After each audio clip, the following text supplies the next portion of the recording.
Ford Ranger. Baba na ng transmission oil pan. Yun, nandun.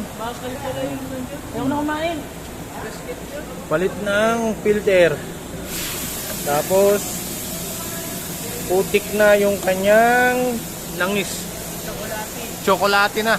Yan, no? Tapos change oil lang tayo. Hintayin na natin yung pyesa.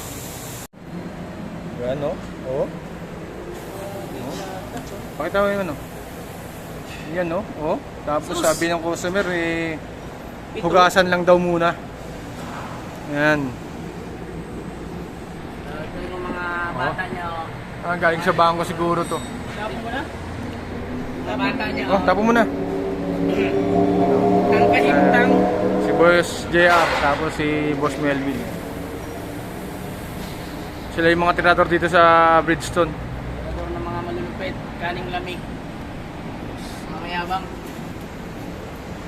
Abot siguro ng pito to na ano. Nakahintang. Kanyang mga magnet. Tignan mo yung tsura niya, no? Kahintang, no? Ang kahintang niya, oy. Chocolate na, oy. Tapos may dark chocolate na kasama. Kaya pa ng dalawang donut din eh. Donut. Atay. Para lang burak sa kanal.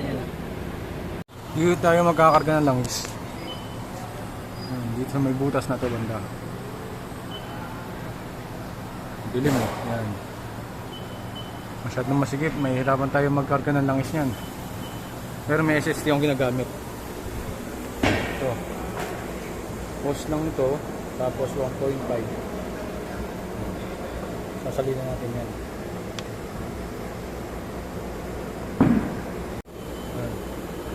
Sasalina natin dito. Sasalina natin yan.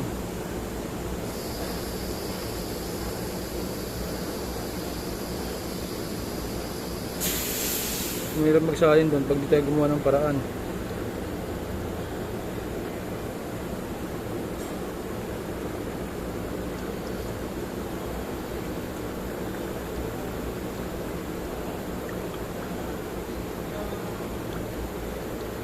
Ano na siya?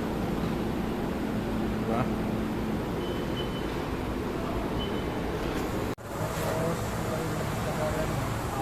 Bagong teknik, mga karepa. Tapos yan, bibisikin lang natin ito. Dito. Pag wala kayong alam na manuhan na dipstick, Masyadong Dito. masikip yan, hindi na kaya nung tanggalin natin ito. kaya hindi kaya na imbudo, kaya Ano ang ginagawa?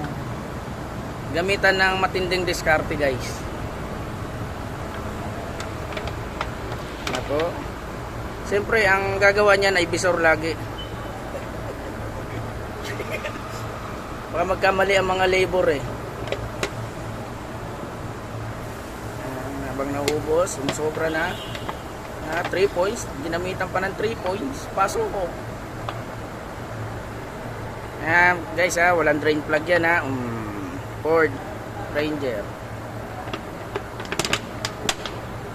Kung tinatanong nyo paano namin tinanggal yan, bahala na kayo magtanggal.